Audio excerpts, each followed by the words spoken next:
The defense is cross-examining the first witness in the sex trafficking trial of Sean Diddy Combs. The former director of security at the Intercontinental Hotel back in 2016 is on the stand. That is when Combs was seen in that now infamous surveillance video attacking his former girlfriend, Cassie Ventura. Prosecutors actually played that video for the jury. Yeah, the former security guard testified about the moments he arrived at the scene and what happened afterward. He testified that he responded to a call for a, quote, woman in distress, that when he stepped out of the elevator and saw Combs and the woman in the elevator lobby, he found Combs with a, quote, devilish stare. He also testified he caught up with Cassie Ventura as she left the hotel, and he said that she had a, quote, purple eye, and that she repeatedly said she wanted to leave. She turned down his offers to call police. Combs' defense attorney then asked the former security guard why her purple eye and Combs' look that he described as a devilish stare were not in his incident report. We're joined now by defense attorney Misty Marris. And Misty, as we're getting these reports from inside the courtroom right now, defense lawyer Brian Steele is cross-examining Israel Flores, asking him about the wad of cash that he claims that Combs seemed to offer him. Flores testifying that he definitely believed that it was a bribe. Steele seems to try to bring up the possibility that was money being offered for damages that Combs had caused. Apparently he threw a vase and destroyed some other property. I wonder what you make of this cross-examination so far.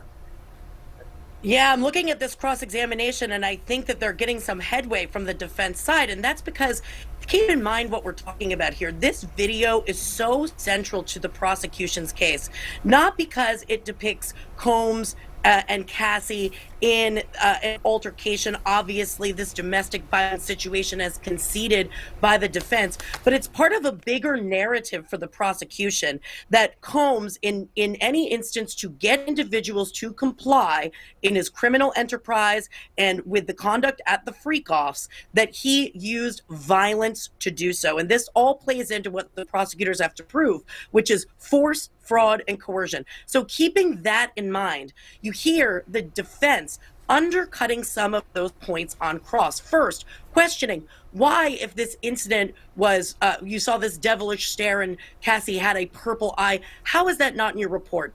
How did you not call the police? Wouldn't that be normal protocol? And most importantly, the idea of the cover-up, that Combs was bribing the security guard to not say a word to anybody about this altercation, which again, prosecutors are painting as something much bigger, but also to say that, oh, couldn't this have been just to pay for damage? It's really sowing doubt, which is the point, into the jury's mind and framing how they want these witnesses to be viewed with some skepticism moving forward. So interesting to see this video coming out with the first witness. It just shows how critical it is to the case. So what's the implication there when, and we see time and again, the defense trying to point out all the different things that Officer Flores is testifying to, but is not included in his incident report. The existence of the other man, right? I think that they said wasn't in there. Cassie Ventura's purple eye, the devilish stare comment. What is the insinuation about why the officer would leave that out, and why would he leave that out? I mean, a contemporaneous memo can be incredibly effective. Absolutely. The contemporaneous account of any incident is going to be something the jury will look at, and this is what the defense will say. Look at the document that was created at the time, because that's when someone's memory is the best. That's when the account is being memorialized as it's happening. Now, you're so far years and years down the road, and you have this individual on the stand who's testifying for the prosecution, and the story is changing. So it's really undermining credibility of this witness, because, to your point, what's closer in time is usually what the defense will say should be deemed more credible, but it's part of this bigger narrative, and this is where the defense is really focused.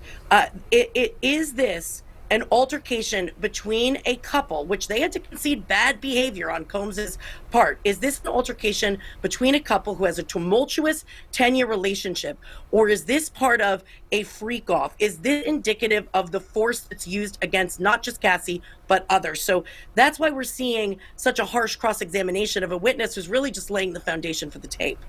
Yeah, and they were going into detail about whether Combs actually threw the vase or he threw the flowers in the vase, and that's how the vase broke. So they're going very deeply into his account of every detail that happened. Misty Marris, appreciate you joining us as now the prosecution is doing some redirect on Israel Flores. Of course, we're going to track all of these details as we get them from our reporters in the courtroom. Still ahead.